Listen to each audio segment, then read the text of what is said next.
No temerás el terror de la noche, ni la flecha que vuela de día, ni la peste que acecha en las tinieblas, ni la plaga que devasta a mediodía. Camino por la inmensa rotonda de esta fábrica, sintiendo como el eco de mis pasos rebota en las paredes desnudas, donde una vez el ruido de los telares mecánicos pretendió acallar el ritmo del derecho natural. Me protejo del polvo que flota en los rayos de sol que entran por los ventanales altos, ajustando mi herreruelo de paño vasto, irónicamente, no tejido aquí, mientras contemplo con desdén los reglamentos que aún parecen colgar de las vigas. Yo, el veedor, haciendo las veces de secretario judicial, me coloco en el centro de esta geometría perfecta y, con la frialdad de quien solo sirve a la verdad del acta, anuncio que procedo a dar lectura al acta de notificación de los artículos 8 y 9 de la Constitución Española, de 8 de octubre de 1791, que se dice apócrifa, falsa, falsificada y 1000 veces enmendada. Siendo el día y la hora señalados, se constituyó el señor juez de esta ciudad y su partido, con mi asistencia, a fin de celebrar la comparecencia fijada para hoy, y concurriendo a la misma todos los aquí presentes, procedo a dar lectura solemne a los indicados artículos 8 y 9. Artículo 8. Primero, todo régimen político y toda ley y reglamentación vienen a imponer un régimen de tutela de los dirigentes, en perjuicio del resto de sus compatriotas, no concurriendo en estos causa natural que justifique ser incapacitados. Segundo, nadie está legitimado para imponer un régimen de tutela a ninguna otra persona, sin que en ella concurra causa natural que justifique ser declarado incapaz. Menos legitimidad se tendrá para imponerlo a un conjunto, tipo o grupo de personas y menos todavía para imponerlo al resto de la comunidad política. Artículo 9.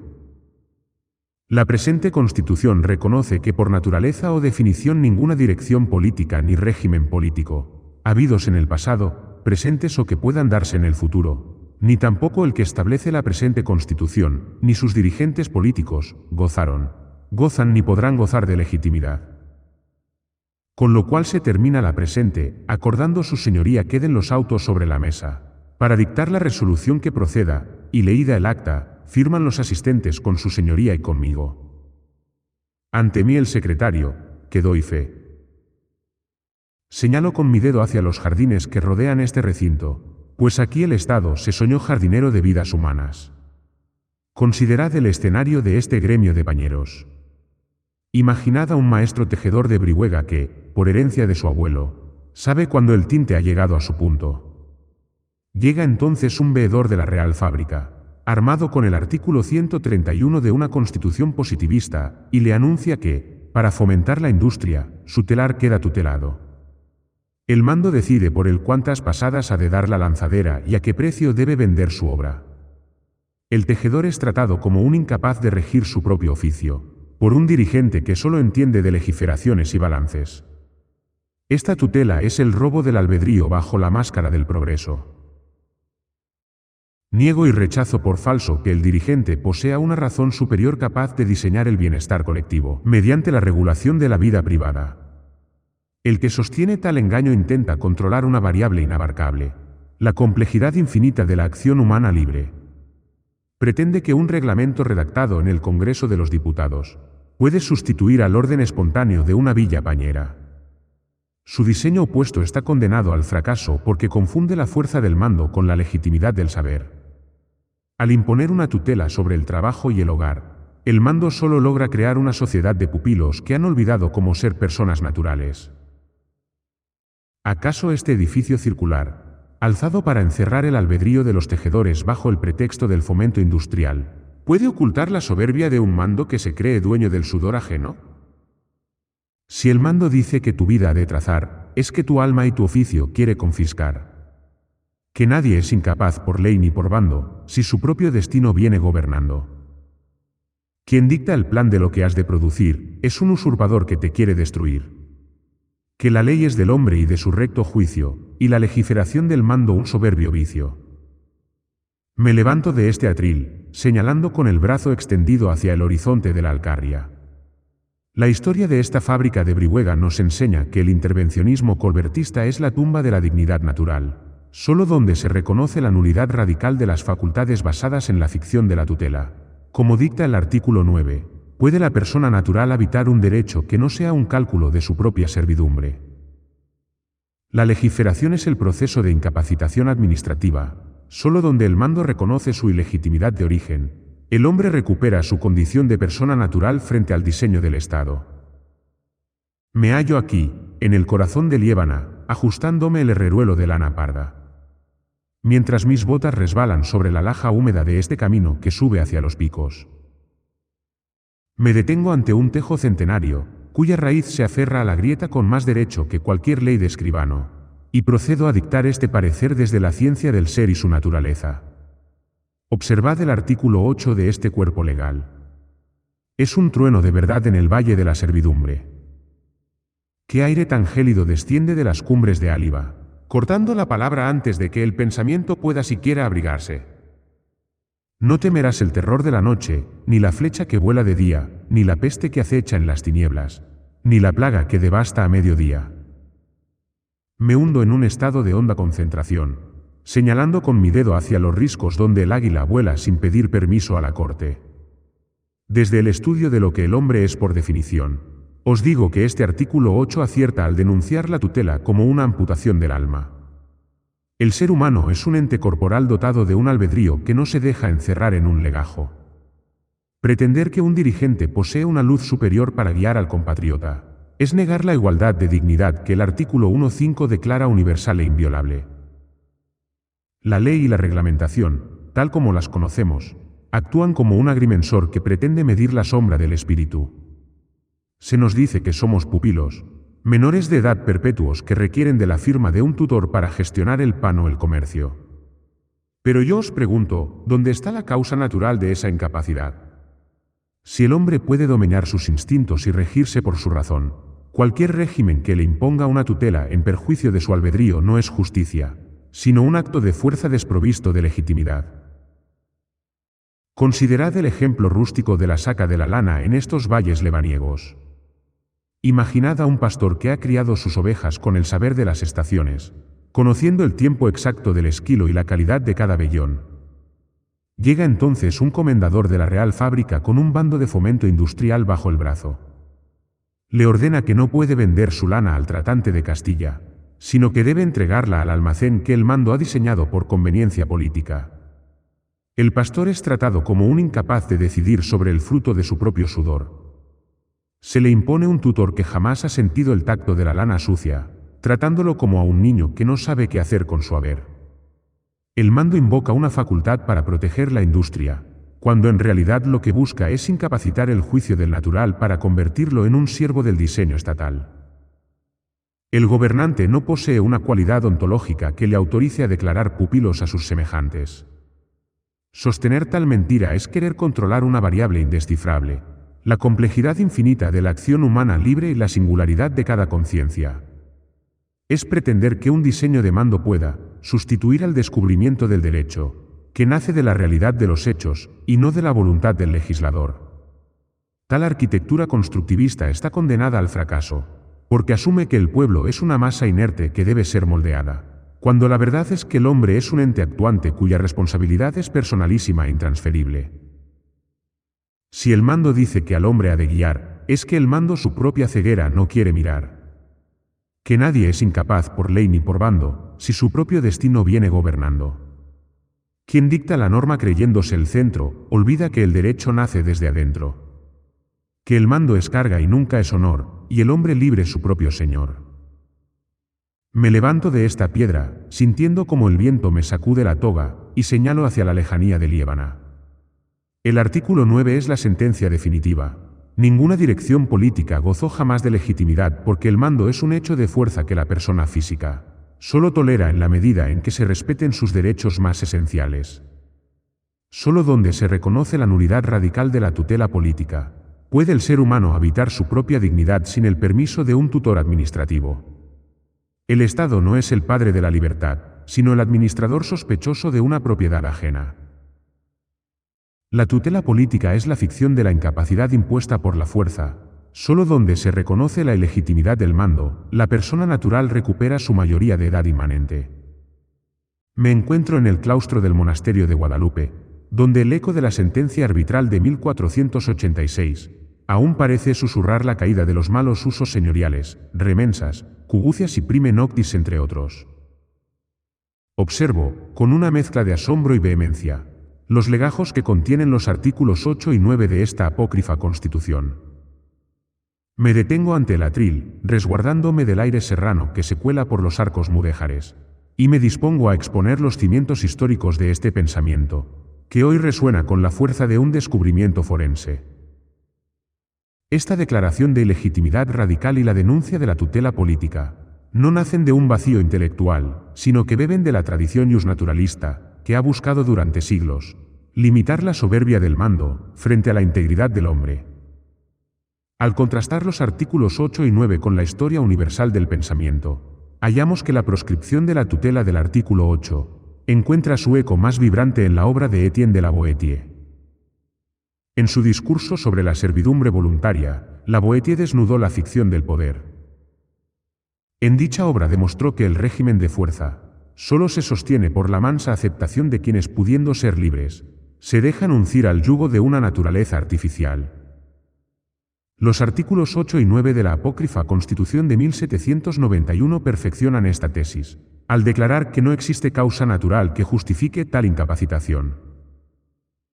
Tales artículos devuelven al individuo la mayoría de edad ontológica que el Estado pretende hurtarle, bajo el pretexto de la protección. La negación de la legitimidad intrínseca de cualquier régimen político que proclama el artículo 9 se asienta firmemente en el pensamiento de la Escuela de Salamanca. Juristas de la talla de Juan de Mariana, en su tratado de Rege et Regis Institutione, ya advertían que el poder político no es de origen divino, sino que emana de la comunidad de hombres libres. Mariana llegó incluso a justificar el tiranicidio cuando el gobernante se apropia de lo ajeno o impone leyes injustas, pues el mando no es dueño de los súbditos ni de sus posesiones. El artículo 9 eleva esta desconfianza a un plano absoluto, al reconocer que ninguna dirección política goza ni podrá gozar de legitimidad, rompiendo así con la ficción del contrato social que pensadores como Francisco Suárez intentaron equilibrar. Si para Suárez la soberanía se transfería de Dios al pueblo y de éste al gobernante, el artículo 2 clausura esa vía, al situar la soberanía de forma inalienable en la persona natural de carne y hueso. Desde la perspectiva de la historia del derecho, este texto se entronca con la tradición de los jurisconsultos clásicos. Estos entendían el derecho como el estudio de las reglas de conducta espontáneas de la sociedad. Al separar las normas jurídicas de las de organización en el artículo 21, la apócrifa Constitución recupera la esencia del ius frente a la lex positivista. Esta distinción es la que permitió a los pueblos de la antigüedad regirse por el trato libre, antes de que el legislador moderno pretendiera sustituir la realidad de los hechos por ficciones doctrinales. Para los jurisconsultos clásicos, la jurisprudencia no era el acatamiento de la voluntad del César, sino la ciencia de lo justo y de lo injusto. Jurisconsultos romanos como Ulpiano o Paulo no veían en la lex, el mandato del mando, la fuente del derecho, sino en el ius, lo justo inmanente. Para ellos, el derecho preexistía al legislador. Cuando el artículo 8 proscribe la tutela política, está invocando la distinción romana entre el hombre sui juris y el alieni juris. En el derecho de los antiguos, la tutela era una institución de amparo para quien, por causa natural, sea la infancia o la demencia, carecía de juicio para regirse. Lo que denuncian los artículos 8 y 9 es la subversión de esta lógica por los regímenes políticos modernos. Estos pretenden convertir a toda una comunidad de hombres capaces en sujetos alieni juris, bajo la potestad de un tutor estatal que no reconoce en el natural su mayoría de edad ontológica. El artículo 9, al negar la legitimidad a toda dirección política, recupera esa desconfianza clásica hacia el poder que intenta crear realidad mediante decretos. Si el derecho nace de la naturaleza de las cosas y del trato pacífico entre los hombres, el mando pasa a ser, por definición, un elemento extraño, una carga privada que solo puede tolerarse, si no pretende suplantar la capacidad del natural para discernir su propio bien. La jurisprudencia clásica es el descubrimiento de lo justo. La tutela política es la ficción de la incapacidad utilizada para secuestrar el derecho bajo el mandato de la fuerza. La apócrifa Constitución es la culminación de un pensamiento político jurídico, que ha identificado siempre al mando como un hecho de fuerza carente de ánima. Se funda en la sospecha contra la abstracción del interés general, ya denunciada en la sección tercera como una fuente de arbitrariedad, y se ancla en la realidad biológica y espiritual de la persona natural. Al negar a todo cargo político su cualidad representativa y afirmar su naturaleza privada, la apócrifa Constitución devuelve el derecho a su fuente original, la convivencia pacífica entre hombres que no reconocen en el mando otra cosa que una carga privada y tasada. Si el mando dice que tu juicio ha de suplir, es que tu justo arbitrio no quiere admitir que el derecho es del hombre y de su recto obrar, y no del sello que el rey le quiera dar. Quien dicta la norma creyéndose el centro, olvida que el derecho nace desde adentro, que el mando es carga y nunca es honor, y el hombre libre su propio señor. Estas piedras de San Isidoro, que vieron nacer las asambleas de los hombres para limitar el arbitrio de los reyes, se estremecen hoy ante la contundencia de un texto que desnuda la raíz misma de toda dirección política.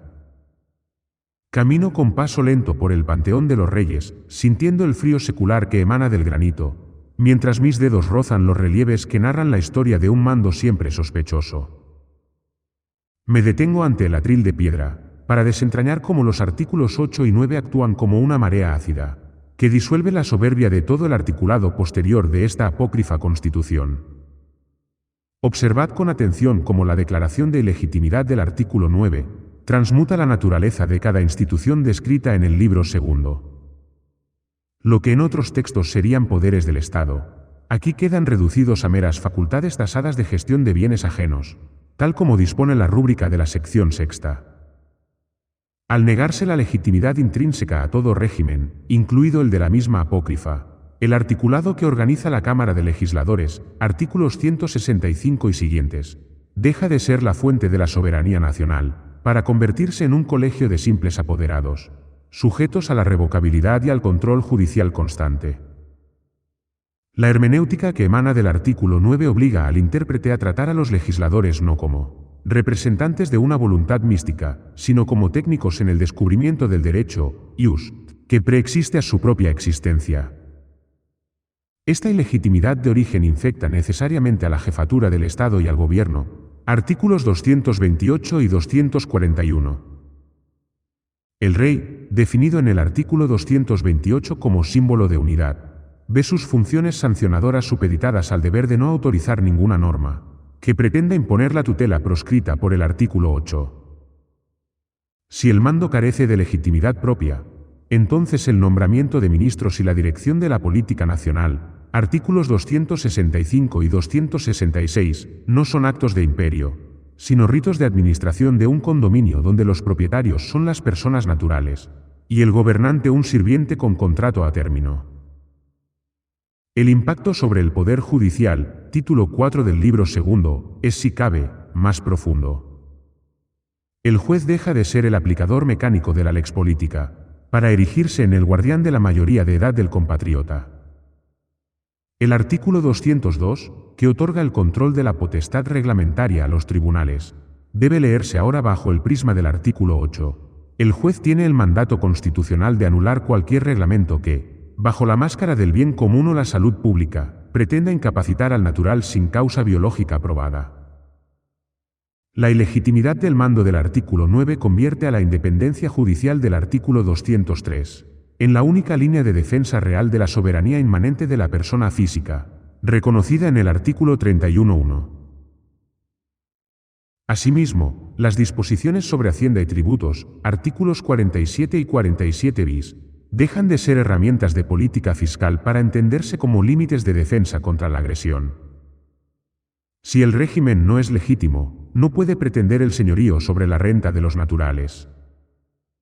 Por ello, el gravamen máximo del 5% del artículo 97.4 no es una cifra arbitraria, sino la traducción económica de la prohibición de tutela. Rebasar ese límite se considera confiscación, por tanto, un acto de incapacitación patrimonial prohibido por el artículo 8.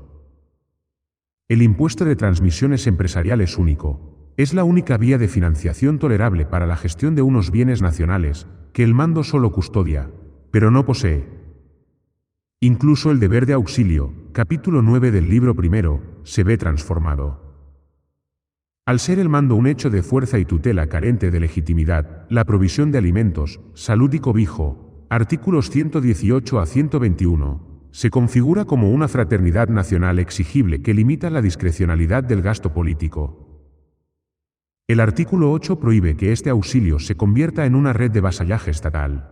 Las prestaciones deben ir directamente a las personas físicas, artículo 117, impidiendo que el Estado use la miseria como pretexto para incapacitar civilmente al beneficiario. En los estados excepcionales, título 11 del libro segundo, la hermenéutica de la ilegitimidad alcanza su cenit.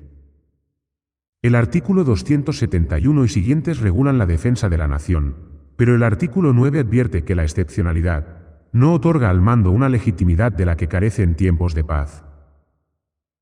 El mando militar o político durante el estado de sitio permanece esclavo de la responsabilidad personal, por dolo o negligencia, artículo 292, significándose que ninguna emergencia justifica la subversión de los fundamentos. La distinción entre normas jurídicas y de organización, artículo 21, cobra todo su sentido cuando se proyecta sobre la prohibición de tutela. Al declarar que las normas de organización no son derecho, ius, sino meros reglamentos serviles, artículo 23, se impide que la burocracia se autolegitime para restringir el albedrío. Cualquier legiferación que pretenda saltarse el rito de descubrimiento del derecho, para imponer una ordenación caprichosa, es nula de pleno derecho por contradecir la mayoría de edad ontológica del español. No puedo concluir este dictamen hermenéutico sin advertir el valladar técnico, que la mayoría de los intérpretes suele ignorar, y que constituye la verdadera brida del mando, el origen de la potestad reglamentaria en el señorío sobre la cosa. El capítulo 7 del libro primero establece que la facultad de ordenar no es una emanación mística del poder, sino un atributo de la propiedad. Según el artículo 41, la reglamentación de un asunto o negocio privado corresponde exclusivamente a su dueño, cuya autonomía es sagrada frente a la intromisión del dirigente.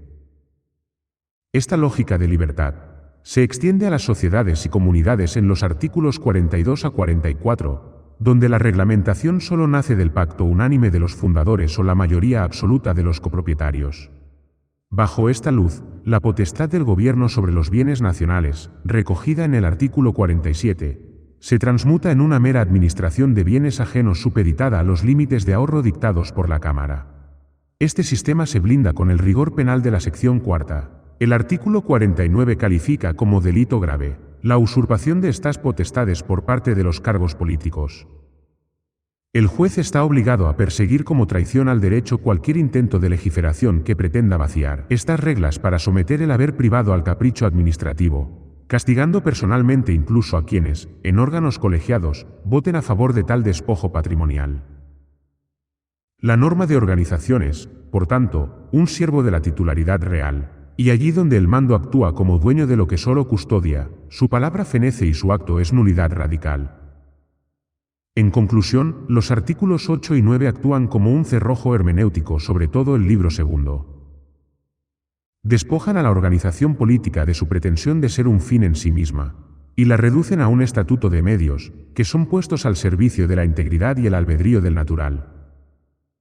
La ilegitimidad del mando obliga a interpretar cada competencia administrativa como una carga sospechosa, que debe ser constantemente validada frente a la realidad de los hechos y la naturaleza humana. El resto de la apócrifa Constitución no es más que el diseño de una maquinaria que solo puede operar, mientras no pretenda erigirse en tutor de quienes, por naturaleza, ya son dueños de su propio destino.